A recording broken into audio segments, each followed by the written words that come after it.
Assalamualaikum warahmatullahi wabarakatuh. Anak kelas 6, hari ini kita bertemu kembali bersama Pak Fahrija dalam pelajaran Bahasa Indonesia. Mau bertanya, siapa di sini yang suka membaca? Wah, ternyata banyak dari siswa kelas 6 yang suka membaca.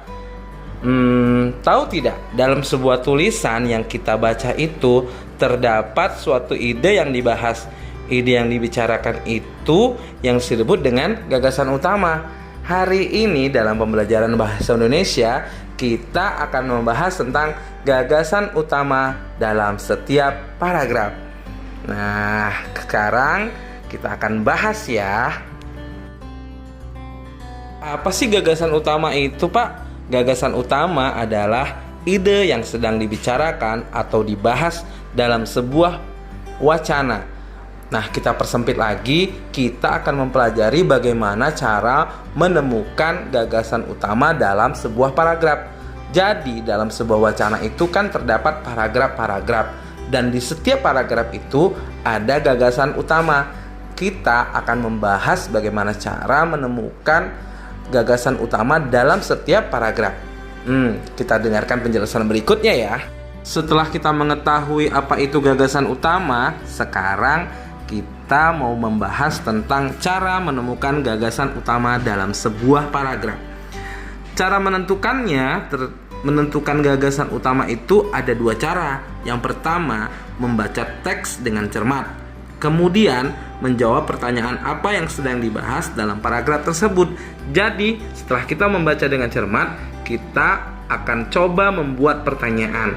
Kira-kira di paragraf pertama, apa ya gagasan utamanya? Di paragraf kedua, apa ya gagasan utamanya? Nah, kira-kira seperti itu. Nanti baru kita simpulkan. Nah, langkah yang kedua, setelah kita membaca paragraf tadi, lalu kita menemukan kalimat utama. Kalimat utama ini biasanya sering terdapat di awal paragraf ataupun di akhir paragraf.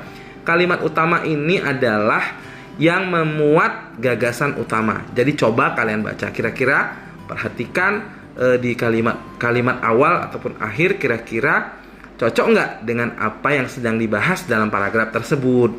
Jadi setelah kita menemukan kalimat utama dalam paragraf tersebut, lalu kita buat kesimpulan.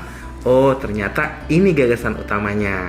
Nah, Bapak akan memberi contoh ya. Perhatikan sebuah paragraf yang Bapak bacakan berikut ini. Seorang anak kelas 6 itu harus mandiri. Mereka harus sudah bisa mengerjakan tugas mereka sendiri, mandi sendiri, melaksanakan ibadah sendiri, juga harus bisa menentukan apa yang baik dan tidak baik untuk dirinya. Nah, paragraf ini hanya terdiri dari satu paragraf. Tapi coba kalian perhatikan di kalimat utama. Di kalimat awalnya itu terdapat kalimat utama yang membahas tentang anak kelas 6 harus mandiri. Seorang anak kelas 6 itu harus mandiri. Itulah kalimat utamanya.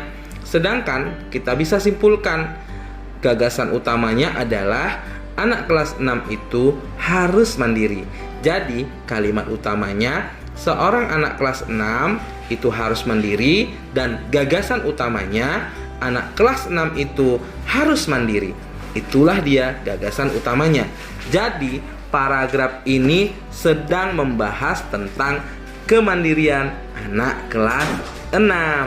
Itulah yang disebut dengan kalimat utama dan gagasan utama. Jadi kalimat utama itu kita ambil secara utuh, kalau terdapat di awal, jadi seluruh kalimatnya kita ambil. Lalu dari situ kita simpulkan gagasan utamanya.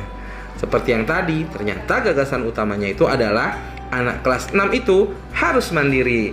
Nah, itulah cara kita menentukan gagasan utama. Gampang sekali ya, Bapak yakin kalian bisa.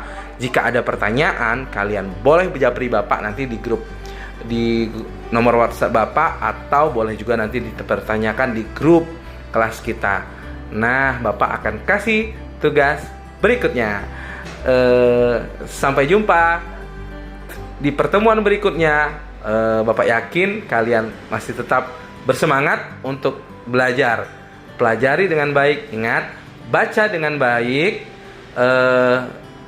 wacananya, lalu kemudian tentukan kalimat utamanya, baru setelah itu buatlah sebuah kesimpulan untuk mencari gagasan utama. Selamat belajar di rumah ya anak kelas 6. Assalamualaikum warahmatullahi wabarakatuh.